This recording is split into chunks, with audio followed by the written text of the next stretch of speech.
வணக்கம். நம்மளோட சிறுகடிக்க ஆசிரியர்ல வரக்கூடிய எபிசோட் எந்த மாதிரி விஷயம் நடக்க போகுது சொல்லி நம்ம இந்த இடத்துல பார்க்கலாம். ஸோ இங்கே அருண் அதுவும் இல்லாமல் இங்கே சீதா. ஸோ 2 பேருமே இங்கே அவசரமாக இங்கே வேலைக்கு போகிறதுக்காக இங்கே ரெடி ஆகிட்டு இருக்காங்க. அதேமாதிரி இங்கே சீதா அருணுக்கு ஃபஸ்ட் நம்ம சாப்பாடு கேட்டு கொடுக்கணுமே அப்படின்னு நினச்சிட்டு இங்கே எல்லா விதமான ப்ரிப்பரேஷனும் இங்கே சீதா இங்கே பண்ணிகிட்டு இருக்கவும் செய்கிறாங்க. ஸோ அப்போ தான் இங்கே நடக்குது அப்படின்னு பார்த்தீங்கன்னா, ஸோ வெளியிலேருந்து ஒரு 5-6 பேர் ஸோ இங்கே கதை தட்டுறாங்க. அருண் அருண் சொல்லி கூப்பிடவும் செய்கிறாங்க. அப்போ நீங்கள் சீதா என்னது காலங்காலத்தில் அருண் சொல்லி கூப்பிட்டுருக்காங்க. யார் என்னன்னு தெரியலையே அப்படின்னு சொல்லி சீதா வெளில போய் பார்க்கும்போது 4-5 பேர் இருந்துட்டு இருக்காங்க. என்னங்க சார் யார் வேணும் என்ன ஆச்சு அப்படின்னு சொல்லி கேட்கும்போது அருணோட வீடு இதுங்களா அப்படின்னு சொல்லி கேட்கவும் செய்கிறாங்க. அப்போ சீதா ஆமாங்க சார் என்னங்க சார் விஷயம் அப்படின்னு சொல்லி கேட்கவும் செய்கிறாங்க. இல்லை நாங்கள் இந்த மாதிரி வக்கீல் ஆஃபீஸ்லேருந்து வந்திருக்கோம் அப்படின்னு சொல்லவும் செய்கிறாங்க. எதுக்கு சார் என்னங்க சார் விஷயம் டிராஃபிக் போலீஸ் அருணை பற்றி தானே கேட்குறீங்க அப்படின்னு சொல்லி இங்கே கேட்கவும் செய்கிறாங்க. ஆமாங்க மேடம் அவர் தான் அப்படின்னு சொல்லவும் செய்கிறாங்க. என்ன விஷயங்க மேடம் அப்படின்னு சொல்லி கேட்கவும் செய்கிறாங்கல்ல இந்த மாதிரி. ஸோ அவங்க அம்மா அருண் பேரில் சொத்து எழுதி வச்சுருக்காங்க. அதை அவர் பேருக்கு மாற்றி கொடுன்னு சொல்லி தான் நாங்கள் வந்தோம் அப்படின்னு சொல்லவும் செய்கிறாங்க.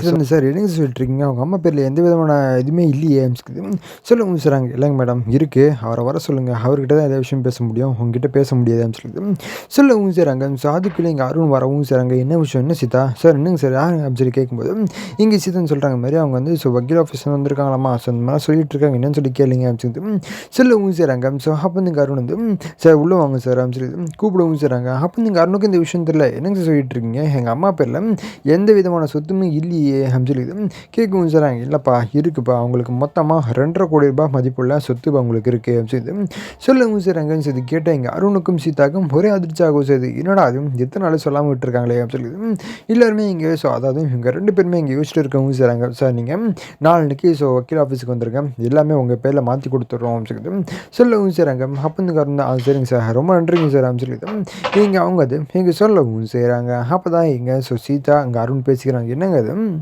உங்களுக்கு இந்த விஷயம் தெரியவே தெரியாதா அப்படின்னு கேட்கவும் செய்கிறாங்க. அப்போ இந்த காரணம் எனக்கும் அதை பற்றி தெரில சீதா அப்படின்னு அருண் சொல்கிறாங்க. சரிங்க நம்ம வேலையை பார்ப்போம் டைம் ஆயிடுச்சு நான் சாப்பாடு கிட்டேன் எடுத்துகிட்டு போங்க அப்படின்னு சொல்லி இங்கே சீதா நீங்கள் சொல்லவும் செய்கிறாங்க. அப்போ இந்த காரணம் தான் சரி சீதா அப்படின்னு சொல்லி இங்கே சாப்பாடெல்லாம் எடுத்துகிட்டு இங்கே அருண் பாட்டன் கிளம்பி போகிறாங்க. அப்போ இங்கே சீதா சரி எனக்கும் டைம் ஆகுது நம்ம கிளம்புவோம் அப்படின்னு சொல்லி இங்கே சீதா கிளம்பும்போது ஸோ டக்குன்னு இங்கே ஸோ அருணோட அம்மாவோட ஞாபகம் வருது.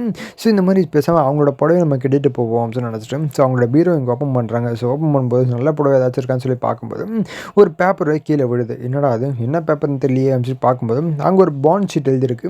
ஸோ என்ன எழுதியிருக்கு அப்படின்னு சொல்லி பார்த்தீங்கன்னா இந்த மாதிரி அருண் நான் தத்தெடுத்த பையன் தான் இல்லாமல் சொத்து அவனுக்கு சிலது இருக்குன்னு சொல்லி அவனுக்கு தெரியும். நான் இல்லை வித்துட்டேன் அப்படிங்கிற மாதிரி அவங்ககிட்ட நான் சொல்லிட்டேன். இருந்தாலும் என்னை கொன்னுடுவான் சொத்துக்காக கொன்னுடுவான் அப்படின்னு நினச்சிட்டு தான் நான் அந்த மாதிரி அவங்ககிட்ட எந்த விஷயமே அவங்ககிட்ட சொல்லவே இல்லை. இப்போதைக்கு நான் இறந்ததுக்கப்புறம் இந்த பாண்ட் ஷீட் யாராச்சும் பார்க்குறீங்க அப்படின்னா அருண் பேருக்கு எல்லா விதமான சொத்துமே எழுதி வச்சுருங்க அவன் தான் எல்லாத்துக்குமே உரிமையாளர் அப்படின்னு சொல்லி எழுதி வைக்கவும் செய்கிறாங்க. இது பார்த்தா எங்கள் சீதாவுக்கு ஒரே அதிர்ச்சி. என்னடா அது அருணை பற்றி இப்படிலாம் பேசி வச்சுருக்காங்களே அப்படின்னு சொல்லி இங்கே சீதா மனசுக்குள்ளே ஒரு மாதிரி இங்கே பயமாகவும் செய்யுது. அப்போ இங்கே சீதா இங்கே மைண்ட் அப்செட் ஆகி இங்கே அப்படியே வீட்டில் இங்கே உட்காரவும் செய்கிறாங்க. அப்போ தான் இங்கே ஸோ மீனா ஸோ இவ்வளோ விடக்கூடாது.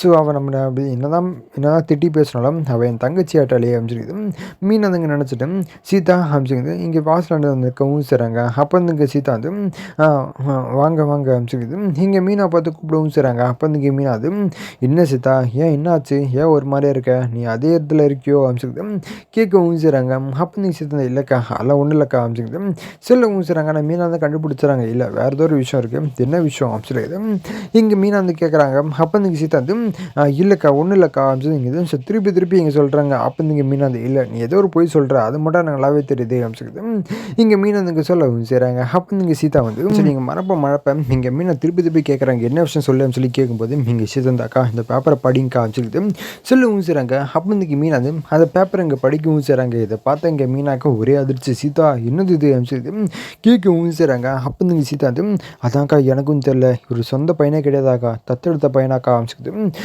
சொல்லவும் செய்கிறாங்க. அப்போ இன்றைக்கி மீனா சரி அதை விட்டுட்டு இந்த மாதிரி கொன்னுடுவேன் அப்படிங்கிற மாதிரிலாம் எழுதியிருக்காரு.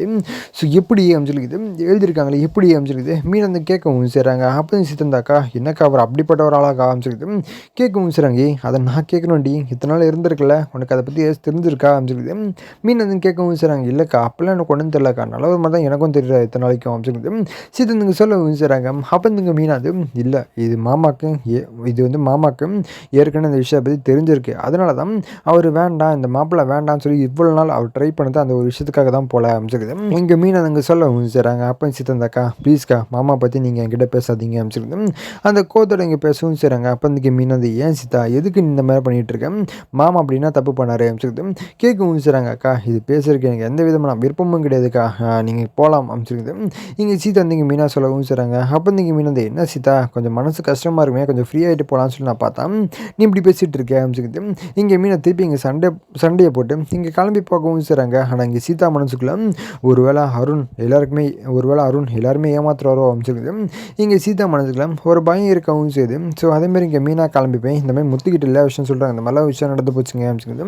சொல்லவும் செய்கிறாங்க. அப்போ வந்து முத்து இந்த பார்த்தியா மீனா நான் இதுக்காக தான் சொன்னேன் ஏன் அவங்க அம்மா அவங்க கூட நம்பலை அருணை எப்படிப்பட்ட ஆள் அவங்க கூட நம்பலை அப்போ பார்த்துக்கோ அருண் எப்படிப்பட்ட ஆளாக இருப்பானு அமைச்சிருக்குது. இங்கே முத்துந்துங்க சொல்லவும் செய்கிறாங்க. அப்போ வந்து மீன் சரிங்க ஆனால் இப்போதைக்கு சீத்தோட வாழ்க்கை கஷ்டமாயிருச்சுங்க என்ன பண்ணலாங்க அமைச்சிருக்குது. கேட்கவும் செய்கிறாங்க. பாரு மீனா அது நம்ம ஒன்றும் பண்ண முடியாது கேட்டால் சீத்தை டேரெக்டாக கேட்கணும் இந்த மாதிரி அவங்க அம்மா எழுதி வச்சுருக்காங்களே அதுக்கு என்ன காரணம் அமைச்சிருக்குது. சீத்தை தான் கேட்கணும். ஸோ நம்ம ஒன்றும் கேட்டு அதுக்குள்ளே ஒன்றுமே போக முடியாது எல்லாத்துக்குமே சீத்தை தான் ஒரு வழியை உருவாக்கணும் அமைச்சிருக்குது.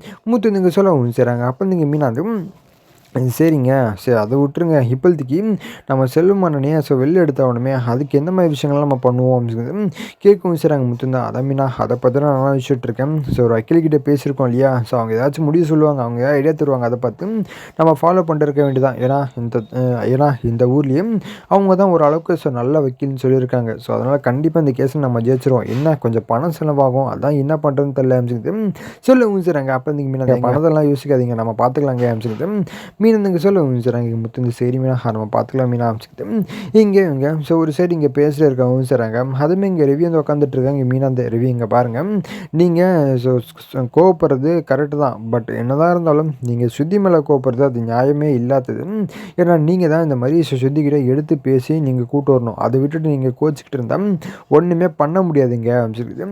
இங்கே மீன் இங்கே சொல்லவும் செய்கிறாங்க. அப்போ இந்த ரிவ்யூ இந்த இளங்க நீ அமைச்சு சொல்லும்போது இங்கே முத்துன்னு சொல்கிறாங்கடி ஆமாடா நீ வந்து ஃபஸ்ட்டு வீட்டுக்கு போய் பேசு அப்போ தான் அதில் ஏதாச்சும் ஒரு முடிவு தெரியும் அமைச்சுக்கிட்டு இங்கே முத்துங்க சொல்ல ஊஞ்சுறாங்க. அதுவும் இங்கே ரிவிந்து சரிடா அமைச்சுக்கிட்டு இங்கே ரிவிந்து ஸோ முத்து மீனா பேச்சை கேட்டு இங்கே கிளம்பி சுதியோட வீட்டுக்கு இங்கே போகவும் செய்கிறாங்க. அப்போ தான் அங்கே சுதியோட பார்த்துட்டு இங்கே ரிவியை வம்புழுக்கிற மாதிரி என்ன மாப்பிள்ள என்னை வந்து என்னென்னமோ கதையே பேசிட்டு போனீங்க இப்போ திருப்பி வீட்டுக்கு வந்திருக்கீங்க அமைச்சுக்கிட்டு ரிவிந்து இங்கே சொல்ல ஊஞ்சுறாங்க. அப்போ இங்கே ரிவிந்து நான் என் ஒய்ஃபை பார்க்க வந்தேன் அமைச்சுக்கிட்டு ரிவி பாட்டுன்னு இங்கே சுதியோட ரூமுக்கு இங்கே போகவும் செய்கிறாங்க. திருப்பி ஸோ அதாவது திருப்பி இங்கே சுதியோட அப்பாவை ஆஃப் பண்ணிவிட்டு ரிவி பாட்டுன்னு இங்கே உள்ளே போய் சுதிக்கிட்ட இங்கே பேசிட்டு இருக்காங்க செய்கிறாங்க. ஸோ இதுக்கப்புறம் எந்த மாதிரி விஷயம் நடக்க போது சொல்லி நான் அடுத்த உங்களுக்கு அப்டேட் பண்ணிட்டேன். ஸோ அது வரைக்கும் சப்ஸ்கிரைப் பண்ணி பக்கத்தில் பெல் ஐக்கன் வச்சுக்கணும். நன்றி வணக்கம்.